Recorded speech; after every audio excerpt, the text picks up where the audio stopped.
लाह की घाटी में दो सेनाएं आमने सामने थीं।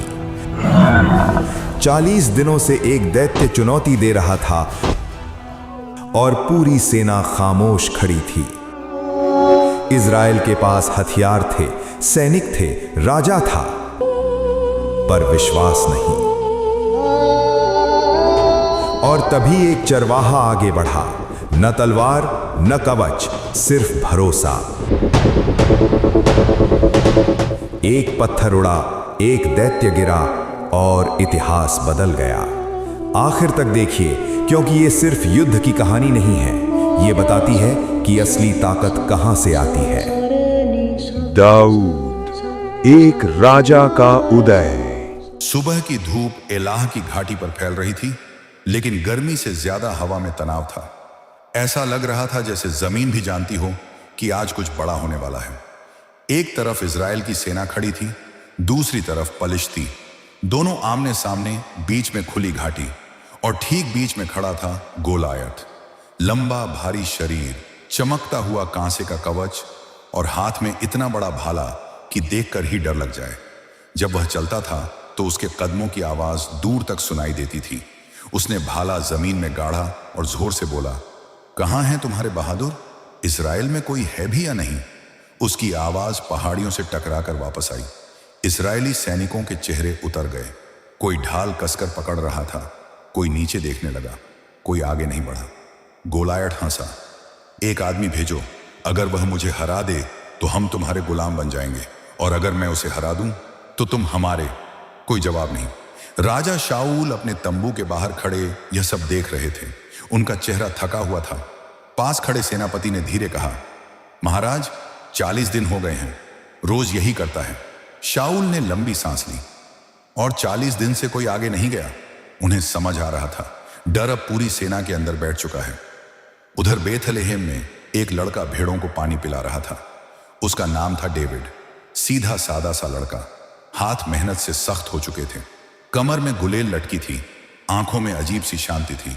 उसके पिता जेसी आए और बोले, डेविड, ये खाना अपने भाइयों के लिए ले जाओ, युद्ध में है वो, जाकर देखो सब ठीक है या नहीं।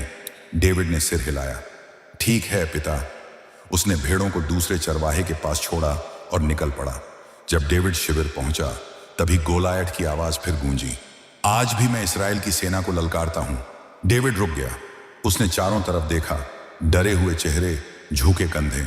उसने पास खड़े एक सैनिक से पूछा, यह आदमी कौन है? सैनिक बोला, गोलायत, पलिश्तियों का सबसे बड़ा योद्धा। राजा कह रहे हैं जो इसे हराएगा उसे इनाम मिलेगा, लेकिन कोई जाता ही नहीं। डेविड थोड़ा चौंका, और ये हमारे परमेश्वर की सेना को ऐसे गाली देता रहेगा? दूसरा सैनिक बोला, धीरे बोलो लड़के, जानता नहीं है तू वो कितना खतरनाक है। लेकिन डेविड रुकने वाला नहीं था। कोई जाता क्यों नहीं? ये बात उसके भाई एलियाब तक पहुंची। एलियाब गुस्से में आया, तू यहां क्यों आया है? भेड़ों को किसके पास छोड़ आया? सच बता, लड़ाई देखने आया है ना? डेविड को बुरा लगा, लेकिन उसने शांत रहते हुए कहा, मैंने क्या गलत किया? बस पूछ ही तो रहा हूं। थोड़ी देर में राजा शाऊल तक बात पहुंची। एक लड़का है जो गोलायत से लड़ना चाहता है। शाऊल बोले, भेजो उसे। डेविड तंबू में गया। शाऊल ने उसे देखा, छोटा सा लड़का, साधारण कपड़े। डेविड बोला, महाराज, किसी का मन न घबराए, मैं जाकर उससे लड़ूंगा। शाऊल बोले, तू अभी बच्चा है और वो बचपन से योद्धा है। डेविड ने कहा, जब मैं भेड़ें चराता था तब सिंह आया था, भालू भी आया था, मैं उनके मुंह से भेड़ छुड़ा लाता था। अगर वो मुझ पर झपटते थे तो मैं उन्हें पकड़कर मार देता था। जिस प्रभु ने मुझे उनसे बचाया वही मुझे इस आदमी से भी बचाएगा। शाऊल कुछ पल चुप रहे, फिर बोले, ठीक है, जाओ, प्रभु तुम्हारे साथ हो। उन्होंने अपना कवच डेविड को पहनाया। डेविड 2 कदम चला और रुक गया। मैं इसमें चल नहीं सकता। उसने कवच उतार दिया। नाले से 5 चिकने पत्थर उठाए, थैली में डाले और गुलेल कस ली। जब वो घाटी की तरफ बढ़ा, गोलायत उसे देखकर जोर से हंसा, अरे क्या मैं कुत्ता हूं, लाठी लेकर आया है? डेविड रुका, शांत आवाज में बोला, तू तलवार और भाले के साथ आता है, मैं सेनाओं के प्रभु के नाम से आता हूं। दोनों सेनाएं सांस रोके खड़ी थीं। डेविड ने गुलेल घुमानी शुरू की। गोलायत आगे बढ़ा और उसी पल सब कुछ थम सा गया।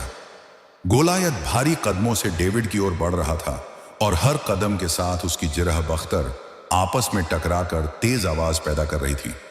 उसका चेहरा गुस्से से तमतमाया हुआ था और आंखों में साफ दिख रहा था कि वह इस छोटे से लड़के को एक पल में कुचल देना चाहता है। दूसरी तरफ डेविड अपनी जगह पर खड़ा था। गुलेल उसके हाथ में थी और उसकी उंगलियां धीरे धीरे पत्थर को महसूस कर रही थी, जैसे वह सिर्फ हथियार नहीं बल्कि अपने भरोसे को थामे हुए हों। गोलायत ने आगे बढ़ते हुए चिल्लाकर कहा कि आज वह डेविड का शरीर मैदान में छोड़ देगा ताकि पक्षी उसे खा जाए। लेकिन डेविड की आवाज में कोई घबराहट नहीं थी जब उसने जवाब दिया कि आज प्रभु स्वयं लड़ाई को तय करेगा ताकि सब जान सकें कि इज़राइल का परमेश्वर जीवित है। पलिश्ती सैनिक यह सुनकर हंस पड़े और इस्राएली सैनिकों के दिल जोर जोर से धड़कने लगे, क्योंकि उन्हें अब भी यकीन नहीं हो रहा था कि एक चरवाहा लड़का उस विशाल योद्धा के सामने खड़ा है। गोलायत ने अचानक तेजी से आगे बढ़ना शुरू किया। भाला उसके हाथ में तना हुआ था और उसी पल डेविड भी आगे बढ़ा। उसने गुलेल को गोल गोल घुमाना शुरू किया।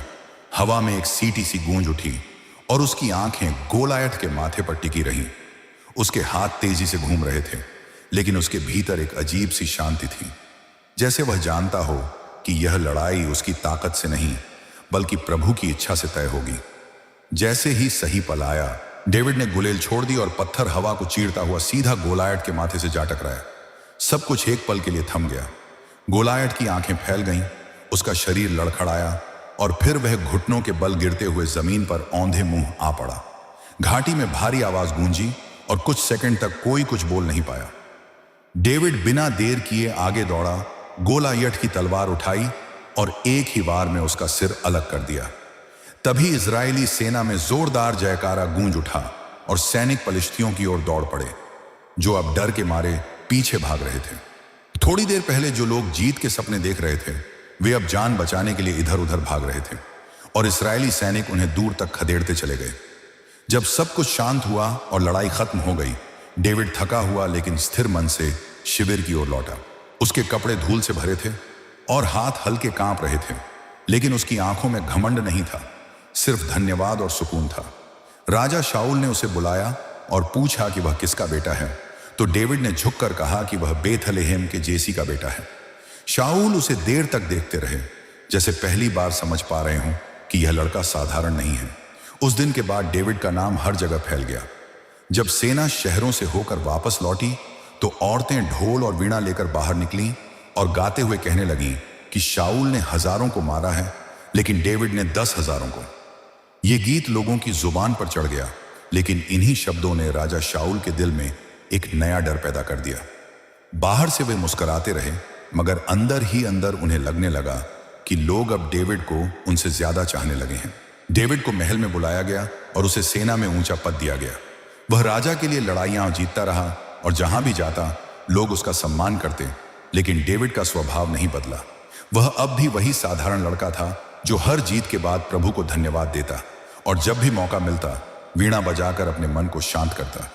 कई बार उसकी धुनें शाऊल की बेचैनी को भी कुछ देर के लिए कम कर देती थीं, लेकिन राजा के मन में बैठ चुका शक धीरे धीरे गहराता जा रहा था। एक दिन जब डेविड वीणा बजा रहा था, शाऊल के मन में अचानक गुस्सा उमड़ पड़ा और उन्होंने भाला उठाकर उसकी ओर फेंक दिया। डेविड एक पल में हट गया और भाला दीवार में जाकर धंस गया। कमरे में सन्नाटा छा गया। डेविड बिना कुछ कहे बाहर चला गया और उसी पल उसे समझ आ गया कि जिसने उसे युद्ध में भेजा था वही राजा अब उससे डरने लगा है। उस रात डेविड अकेला बैठा आसमान की तरफ देख रहा था, जहां सितारे शांत चमक रहे थे। उसने धीमे से कहा कि प्रभु ने उसे यहां तक पहुंचाया है और आगे का रास्ता भी वहीं दिखाएंगे। उसे नहीं पता था कि आगे उसे जंगलों में भटकना पड़ेगा, राजा से बचकर भागना होगा और कई बार अकेलेपन से लड़ना होगा, लेकिन वह यह जरूर जानता था कि जिसने गोलायत को गिराया वही उसे हर मुश्किल से निकाल लेगा। डेविड अब महल में रहने लगा था, लेकिन उसके लिए यह कोई आराम की जगह नहीं थी। बाहर से सब कुछ अच्छा दिखता था, ऊंची दीवारें, चमकते कमरे, सैनिकों की सलामी, पर अंदर ही अंदर उसे हर पल महसूस होता था कि हवा बदल चुकी है। लोग उसे सम्मान देते थे, सैनिक उसकी पीठ थपथपाते थे और जहां भी वह जाता फुसफुसाहट शुरू हो जाती कि यही वह लड़का है जिसने गोलायत को गिराया था। मगर इसी सम्मान के बीच राजा शाऊल की आंखों में अब वही पुरानी गर्मजोशी नहीं रही थी। वहां अब शक था और धीरे धीरे वह शक डर में बदल रहा था। शाऊल हर दिन डेविड को देखता और उसके मन में वही गीत गूंजता रहता। शाऊल ने हजारों को मारा, डेविड ने 10,000 को। वह कोशिश करता कि इन बातों पर ध्यान न दे, लेकिन जब भी डेविड किसी लड़ाई से जीतकर लौटता और लोग उसका नाम लेकर खुशी मनाते, शाऊल का दिल और भारी हो जाता। उसे लगने लगा था कि सिंहासन उसके हाथों से फिसल रहा है और यह सब उसी लड़के की वजह से हो रहा है जिसे उसने खुद आगे बढ़ाया था। डेविड को इन बातों का पूरा अंदाजा नहीं था, लेकिन वह यह जरूर महसूस कर रहा था कि राजा अब पहले जैसे नहीं रहे। कई बार जब वह वीणा बजाने आता, शाऊल उसे ऐसे देखते जैसे किसी अजनबी को देख रहे हों। डेविड कोशिश करता कि अपने सुरों से उनके मन को शांत कर दे, लेकिन कुछ जख्म ऐसे होते हैं जो संगीत से नहीं भरते। एक शाम शाऊल ने फिर भाला उठाया। डेविड सामने खड़ा वीणा बजा रहा था। तभी अचानक हवा में भाले की सीटी सुनाई दी। डेविड ने फुर्ती से खुद को एक तरफ किया और भाला दीवार में जा धंसा। उसके दिल की धड़कन तेज हो गई। उसने कुछ नहीं कहा, बस धीरे से बाहर निकल गया। उसी पल उसे समझ आ गया कि महल अब उसके लिए सुरक्षित नहीं है। उस रात डेविड अपने कमरे में बैठा रहा, सोचता रहा कि उसने क्या गलती की है। उसने तो हमेशा राजा का सम्मान किया था, हर लड़ाई में जान लगाई थी, फिर यह सब क्यों? लेकिन जवाब कहीं नहीं था। सिर्फ एक बात साफ थी, अब उसे सावधान रहना होगा। अगले कुछ दिनों में शाऊल ने डेविड को खतरनाक मिशनों पर भेजना शुरू कर दिया, शायद इस उम्मीद में कि वह किसी युद्ध में मारा जाए। मगर हर बार डेविड सही सलामत लौट आता और हर जीत के साथ लोगों का प्यार और बढ़ता जाता। यह बात शाऊल को और परेशान करने लगी। इसी बीच डेविड की दोस्ती शाऊल के बेटे जोनाथन से गहरी हो गई थी। जोनाथन ने डेविड में वही सच्चाई और भरोसा देखा था जो वह खुद अपने दिल में महसूस करता था। एक दिन उसने डेविड को अलग ले जाकर कहा, मेरे पिता तुम्हें नुकसान पहुंचाना चाहते हैं, तुम्हें यहां से जाना होगा। डेविड को यह सुनकर झटका लगा, लेकिन उसके मन में पहले से ही यह डर बैठ चुका था। उसने भारी दिल से कहा, मैंने तुम्हारे पिता का क्या बिगाड़ा है? मैंने तो हमेशा उनकी सेवा की है। जोनाथन ने उसका हाथ पकड़ा, मुझे पता है, लेकिन अब बात तर्क की नहीं रही, तुम्हें अपनी जान बचानी होगी। उस रात दोनों ने चुपचाप योजना बनाई। जोनाथन ने वादा किया कि वह अपने पिता की मंशा जानने की कोशिश करेगा और डेविड को खबर देगा। कुछ दिन बाद जब यह साफ हो गया कि शाऊल सच में डेविड को मारना चाहते हैं, जोनाथन ने उसे संकेत दिया और डेविड अंधेरे में शहर से निकल गया। अब डेविड अकेला था, कोई सेना नहीं, कोई महल नहीं, सिर्फ उसका विश्वास और खुला रास्ता। वह जंगलों में भटकने लगा, कभी पहाड़ियों में छिपता, कभी गुफाओं में रात बिताता। कई बार भूख से पेट ऐंठ जाता, कई बार ठंड से शरीर कांपता, लेकिन हर रात वह आसमान की ओर देखता और प्रभु से यही कहता कि आपने मुझे यहां तक पहुंचाया है, आगे भी आप ही संभालिए। धीरे धीरे कुछ लोग उसके पास आने लगे, ऐसे लोग जो खुद भी परेशान थे, कर्ज में डूबे थे या जीवन से हार चुके थे। डेविड ने उन्हें अपने साथ रख लिया। वे कोई बड़ी सेना नहीं थी, बस टूटे हुए लोग थे, लेकिन डेविड उन्हें एक परिवार की तरह संभालता था। वही लड़का जो कभी भेड़ें चराता था, अब इन लोगों का अगुआ बन गया था। उधर शाऊल डेविड की तलाश में सेना लेकर निकल पड़े। जंगल, पहाड़, गांव, जहां खबर मिलती वहां पहुंच जाते। कई बार ऐसा हुआ कि शाऊल बहुत करीब आ गए, लेकिन हर बार किसी न किसी तरह डेविड बच निकलता। एक बार तो डेविड को मौका भी मिला कि वह सोते हुए शाऊल को मार दे, लेकिन उसने ऐसा नहीं किया। उसने अपने साथियों से कहा कि वह प्रभु के चुने हुए राजा पर हाथ नहीं उठाएगा। यह फैसला आसान नहीं था। जिस इंसान ने उसे मारने की कोशिश की थी, उसी को छोड़ देना यह किसी साधारण दिल का काम नहीं था। मगर डेविड जानता था कि अगर उसने बदला लिया तो वह भी उसी अंधेरे में चला जाएगा जिससे वह बचना चाहता है। इन सब दिनों में डेविड ने बहुत कुछ खोया, घर, आराम, दोस्त, लेकिन उसने अपना भरोसा नहीं खोया। हर मुश्किल में उसने सीखा कि ताकत तलवार में नहीं होती, बल्कि उस विश्वास में होती है जो इंसान को सही रास्ते पर टिकाए रखता है। और कहीं ना कहीं समय अपने तरीके से काम कर रहा था। राजा शाऊल धीरे धीरे कमजोर हो रहे थे, उनका डर उन्हें खा रहा था, और डेविड जो कभी एक साधारण चरवाहा था, अब लोगों के दिलों में राजा बनने लगा था। भले ही उसके सिर पर अभी कोई मुकुट नहीं था। जंगल में बिताए गए दिन डेविड के लिए आसान नहीं थे। कभी वह पहाड़ियों के पीछे छिपता, कभी सूखी नदियों के किनारे रात काटता, और कभी अंधेरी गुफाओं में अपने साथ आए लोगों के साथ बैठकर आग तापता। उसके पास अब लगभग 400 आदमी थे, कुछ कर्ज में डूबे हुए, कुछ अपने परिवारों से टूट चुके और कुछ ऐसे जिनके पास लौटने के लिए कोई जगह नहीं थी। वे सब डेविड की ओर देखते थे जैसे वही उनका रास्ता हो, और डेविड हर दिन खुद को याद दिलाता था कि उसे सिर्फ अपना नहीं, इन सब का भी ख्याल रखना है। कई बार ऐसा होता कि खाना खत्म हो जाता और अगले दिन का पता नहीं होता। तब डेविड अपने लोगों से कहता, घबराओ मत, प्रभु ने हमें यहां तक पहुंचाया है, वही आगे भी रास्ता निकालेगा। वह ये बातें सिर्फ उन्हें दिलासा देने के लिए नहीं कहता था, वह सच में इस पर भरोसा करता था। रात को जब सब सो जाते, वह अकेले बैठकर आसमान की तरफ देखता और मन ही मन प्रार्थना करता कि उसे सही फैसले लेने की ताकत मिलती रहे। उधर राजा शाऊल चैन से नहीं बैठ पा रहे थे। जैसे जैसे दिन बीतते जा रहे थे, उनका गुस्सा और बेचैनी बढ़ती जा रही थी। उन्हें हर तरफ डेविड की परछाई दिखाई देती थी। कोई कहता कि डेविड इस पहाड़ के पास देखा गया है, कोई खबर लाता कि वह उस गांव की ओर गया है, और शाऊल तुरंत अपनी सेना लेकर निकल पड़ते। कई बार ऐसा हुआ कि शाऊल की टुकड़ी डेविड के बहुत करीब पहुंच गई, लेकिन हर बार किसी न किसी तरह वह बच निकलता, मानो कोई अदृश्य हाथ उसे सही समय पर सही दिशा में मोड़ देता हो। एक बार की बात है, डेविड अपने लोगों के साथ एक बड़ी गुफा में छिपा हुआ था। उसी गुफा में अनजाने में राजा शाऊल भी अंदर आ गए। डेविड के लोग फुसफुसाते हुए बोले, यही मौका है, आज प्रभु ने तुम्हारे दुश्मन को तुम्हारे हाथ में दे दिया है। डेविड धीरे से आगे बढ़ा, शाऊल के पास पहुंचा और उनकी चादर का एक कोना काट लिया, फिर वापस आ गया। जब शाऊल बाहर निकले, डेविड गुफा से बाहर आया और ऊंची आवाज में बोला, महाराज देखिए, आज मैं आपको मार सकता था, लेकिन मैंने ऐसा नहीं किया। मैं आपके खिलाफ नहीं हूं। शाऊल ने पलट कर देखा, उनके हाथ में वही कटा हुआ कपड़ा था। उनकी आंखें भर आईं।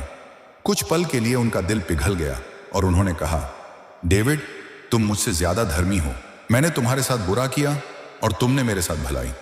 उस दिन दोनों अलग हुए और कुछ समय के लिए शाऊल पीछे हट गए, लेकिन यह शांति ज्यादा दिन नहीं चली। डर फिर लौट आया और शाऊल ने दोबारा डेविड का पीछा शुरू कर दिया। डेविड अब समझ चुका था कि यह खेल लंबा चलने वाला है। उसने अपने लोगों के साथ जगह बदलनी शुरू कर दी, कभी यहां कभी वहां, ताकि शाऊल की सेना उन्हें पकड़ न सके। रास्ते में उसे कई ऐसे लोग मिले जिन्होंने उसकी मदद की, उसे खाना दिया, छिपने की जगह दी, और कई ऐसे भी मिले जिन्होंने डर के मारे उसका साथ देने से इनकार कर दिया। डेविड ने दोनों तरह के अनुभव देखे, इंसानों की अच्छाई भी और उनकी मजबूरी भी। इन्हीं दिनों में डेविड को यह खबर मिली कि पलिश्ती फिर से इजराइल पर हमला करने की तैयारी कर रहे हैं। उसका दिल भारी हो गया। वह जानता था कि अगर युद्ध हुआ तो शाऊल भी मैदान में होंगे। उसने प्रभु से पूछा कि उसे क्या करना चाहिए, और उसे भीतर से यही जवाब मिला कि वह अपने रास्ते पर बना रहे। समय बीतता गया। डेविड के बाल लंबे हो गए, चेहरे पर थकान की लकीरें उभर आईं, लेकिन उसके भीतर का भरोसा अब भी वैसा ही था। वह जानता था कि एक दिन प्रभु उसे वह जगह देंगे जिसका वादा किया गया था, लेकिन यह दिन कब आएगा यह कोई नहीं जानता था। फिर एक दिन खबर आई कि पलिश्ती और इस्राएल की सेनाएं आमने सामने खड़ी हैं। डेविड दूर था, लेकिन उसका दिल युद्ध भूमि में अटका हुआ था। उसे जोनाथन की याद आई, उसे शाऊल की याद आई, और उन सब लोगों की जिनके साथ उसने कभी कंधे से कंधा मिलाकर लड़ाई लड़ी थी। उस रात डेविड देर तक जागता रहा। उसने आग की धीमी लौ को देखते हुए अपने लोगों से कहा, जो भी हो, हमें सही करना है, बदला नहीं लेना है, नफरत में नहीं बहना है। प्रभु का समय सबसे सही होता है। किसी को नहीं पता था कि अगले दिन क्या होने वाला है। किसी को यह अंदाजा नहीं था कि युद्ध के मैदान में एक युग खत्म होने वाला है, और कहीं दूर उसी अंधेरे में राजा शाऊल अपनी आखिरी लड़ाई की ओर बढ़ रहे थे। युद्ध की खबर दूर दूर तक फैल चुकी थी। पलिश्ती पूरी ताकत के साथ मैदान में उतर आए थे और इस्राएल की सेना उन्हें रोकने के लिए सामने खड़ी थी। डेविड उस समय दूर था अपने लोगों के साथ, लेकिन उसका मन बार बार उसी दिशा में जा रहा था जहां राजा शाऊल और जोनाथन लड़ने वाले थे। उसे पता था कि यह लड़ाई साधारण नहीं है। उसके दिल में कहीं गहरा सा डर बैठा हुआ था, जैसे कोई अनकहा अंत पास आ रहा हो। उस रात डेविड सो नहीं पाया। वह आग के पास बैठा रहा, लपटों को देखता रहा और प्रभु से बस यही कहता रहा कि जो भी हो, उसके लोगों की रक्षा करना और इजराइल को संभाले रखना। उसके साथ बैठे कुछ आदमी भी चुप थे। सबको एहसास था कि आने वाला दिन भारी होने वाला है। अगली सुबह जब सूरज निकला, उसी समय दूर पहाड़ियों के पीछे युद्ध शुरू हो चुका था। तलवारों की टकराहट, सैनिकों की आवाजें और घोड़ों की दौड़ सब कुछ हवा में घुल गया था। भले ही डेविड वहां मौजूद नहीं था। कुछ घंटों बाद एक घायल सैनिक दौड़ता हुआ आया और उसने कांपती आवाज में खबर दी कि इजराइल पीछे हट रहा है। पलिश्ती भारी पड़ रहे थे। डेविड का दिल बैठ गया। उसने तुरंत पूछा, राजा का क्या हुआ? जोनाथन का क्या हुआ? सैनिक ने सिर झुका लिया। उसकी आंखों से आंसू गिर पड़े। जोनाथन गिर गया है और राजा शाऊल भी। वे दोनों युद्ध में मारे गए। यह सुनते ही डेविड जैसे पत्थर का हो गया। उसके कानों में शब्द गूंजते रहे, जोनाथन गिर गया है। शाऊल भी। कुछ पल तक वह कुछ बोल नहीं पाया। फिर वह जमीन पर बैठ गया। उसका सिर झुक गया और उसकी आंखों से आंसू बहने लगे। यह वही शाऊल था जिसने उसे मारने की कोशिश की थी। वही राजा जिसने उसे जंगलों में भटकने पर मजबूर किया था। लेकिन फिर भी वह इस्राएल का राजा था, प्रभु द्वारा चुना गया राजा। और जोनाथन उसका दोस्त, उसका भाई जैसा, अब इस दुनिया में नहीं था। डेविड ने अपने कपड़े फाड़ दिए और जोर से रोने लगा। उसने अपने लोगों से कहा कि वे भी शोक मनाएं। और फिर उसने जोनाथन और शाऊल के लिए एक गीत गाया। एक ऐसा गीत जिसमें गुस्सा नहीं था, बदले की खुशी नहीं थी, सिर्फ दुख और सम्मान था। उसने कहा कि इस्राएल के वीर गिर गए हैं और देश ने अपने बेटों को खो दिया है। उस दिन डेविड ने दिखा दिया कि असली ताकत जीत में नहीं, बल्कि हार के बाद भी इंसान बने रहने में होती है।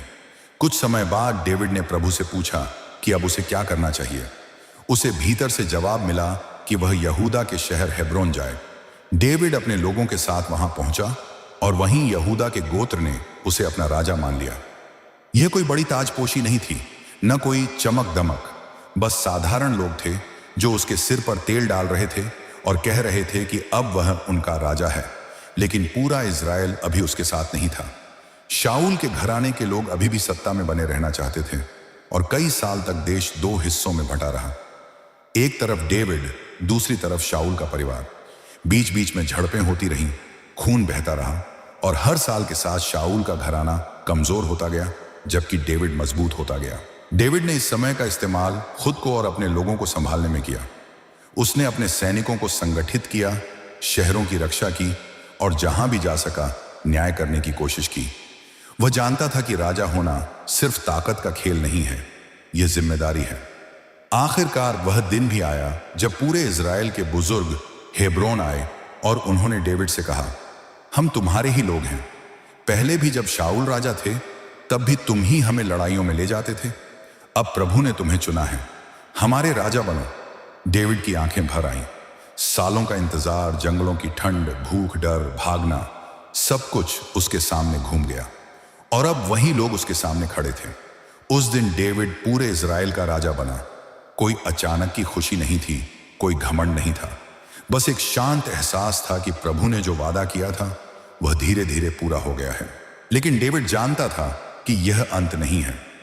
राजा बनना कहानी का आखिरी पन्ना नहीं होता, यह तो बस शुरुआत होती है। डेविड अब पूरे इज़राइल का राजा बन चुका था, लेकिन उसके लिए सिंहासन पर बैठ जाना किसी जीत के जश्न जैसा नहीं था। जब वह पहली बार यरूशलेम पहुंचा और शहर की ऊंची दीवारों को देखा तो उसे अपने वे दिन याद आ गए जब वह जंगलों में छिपता फिरता था, कभी भूखा, कभी थका हुआ और कभी बस आसमान की तरफ देखकर प्रभु से ताकत मांगता हुआ। अब उसके सामने वही शहर था, वही लोग थे, लेकिन उसके भीतर अब भी वही साधारण चरवाहा जिंदा था। उसने यरूशलेम को अपनी राजधानी बनाया और धीरे धीरे पूरे देश को एक साथ जोड़ने की कोशिश शुरू की। उसने बिखरी हुई जनजातियों को एक झंडे के नीचे लाने का काम किया, पुराने झगड़ों को खत्म करने की कोशिश की और सीमाओं की रक्षा मजबूत की। लोग उसे पसंद करते थे क्योंकि वह उनके बीच रहता था, उनकी बातें सुनता था और फैसले करते वक्त सिर्फ ताकत नहीं, दिल से भी सोचता था। लेकिन राजा बनते ही सब कुछ आसान नहीं हो जाता।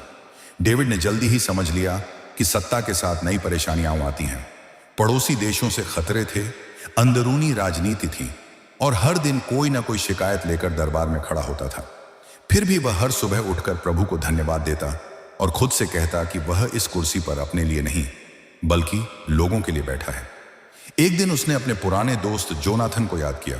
उसका दिल भारी हो गया।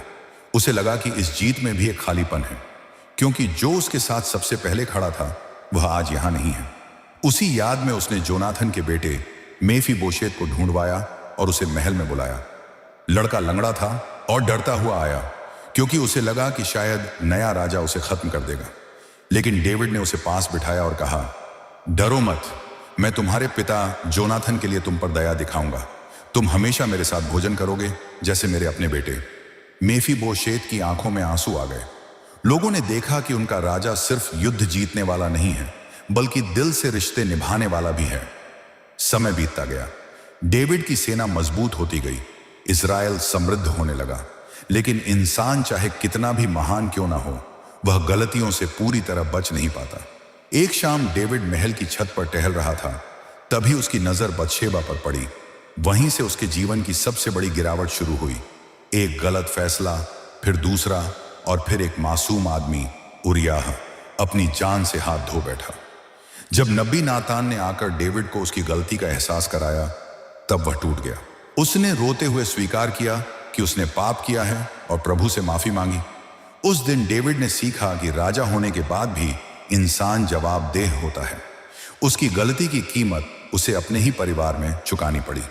उसके बेटों के बीच झगड़े हुए, खून बहा, और एक समय ऐसा भी आया जब उसका बेटा अबशालोम उसके खिलाफ खड़ा हो गया। वही डेविड जिसने कभी गोलायत को गिराया था, अब अपने ही बेटे से भाग रहा था। लेकिन इन सब दर्द के बीच भी उसने प्रभु को नहीं छोड़ा। वह गिरा, वह रोया, लेकिन वह फिर उठा, क्योंकि उसकी ताकत उसके परफेक्ट होने में नहीं थी, बल्कि इस बात में थी कि वह हर बार टूटने के बाद भी वापस प्रभु के पास लौट आता था। आखिरी दिनों में जब उसके बाल सफेद हो चुके थे और शरीर पहले जैसा मजबूत नहीं रहा था, डेविड अक्सर अकेले बैठकर अपने पुराने दिनों को याद करता था। भेड़ों के साथ बिताई सुबहें, गोलायत के सामने खड़ा वह पल, जंगलों की रातें, और फिर यह सिंहासन। उसे एहसास हुआ कि उसकी पूरी जिंदगी एक ही बात सिखाती है, परमेश्वर दिल को देखता है, कद को नहीं। एक चरवाहा राजा बन गया, एक भागता हुआ आदमी एक राष्ट्र का अगुआ बन गया, एक साधारण लड़का इतिहास का हिस्सा बन गया।